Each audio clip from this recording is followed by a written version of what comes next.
So this is essentially the World Cup on architecture, and it's held once every 3 years at a city somewhere around the world. And the South African Institute of Architects won the bid to host the Congress in 2008, so we've been working on it intensely for the last 6 years.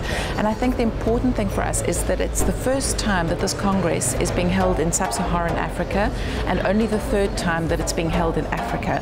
So it's a real opportunity for us to platform South African issues, African issues, and those issues and debates affecting developing countries on a global center stage, and to engage with our counterparts worldwide, our peers and different stakeholders in Durban, where they can see the reality, the good and the negative of how we live and how our communities live and what our architects are busy with every day. Initially, when we started conceptualizing this Congress, the theme of multiplicity was one that was the genesis. Later it changed into architecture otherwhere, but both of those speak about really another kind of being. So a profession really looking for new ways ahead.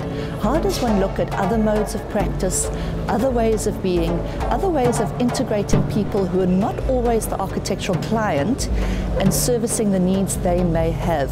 Durban is a really good illustration of how this works. I look, for example, at the Warwick Junction area, where a huge informal economy has blossomed, particularly post-1994. The city of eThekwini had a choice about how one handles this. Does one evict those informal traders, or do you look at a way of incorporating those traders into the economy of the city? And in fact, Durban was the first city to develop an informal economy policy.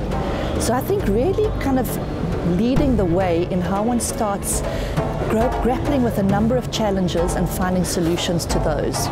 And I think particularly for that reason makes it a good city to speak about this theme of architecture otherwhere.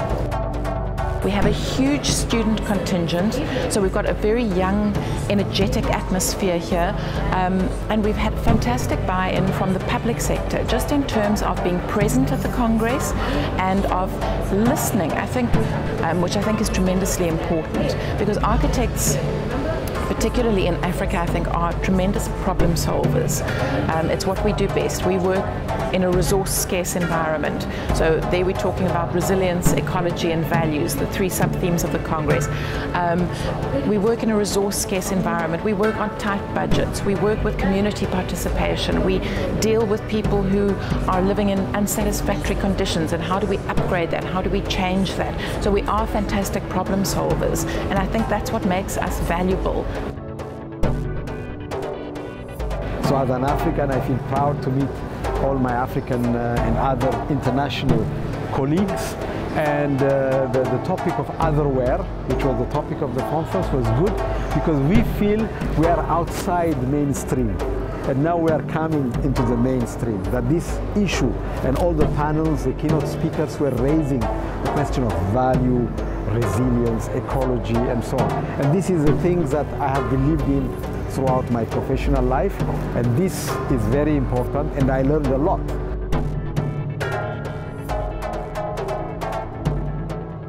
Korea is now next city to host the UIA in 2017, and then they had an open competition for architects, and we won the commission.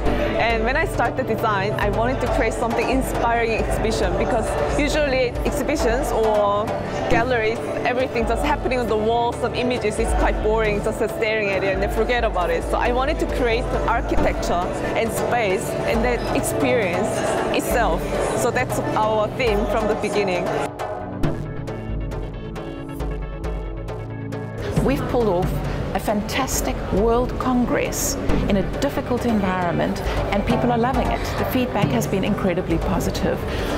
I think we're providing those solutions, we're providing the platform for those conversations, for those debates to happen for the first time in South Africa, and I think it's just a starting point. I think there's going to be a very rich legacy that is left by this Congress in terms of the conversation that's taken forward, in terms of the interactions that have happened between the different stakeholders and the different disciplines. I think that's something that we as a South African profession will take forward.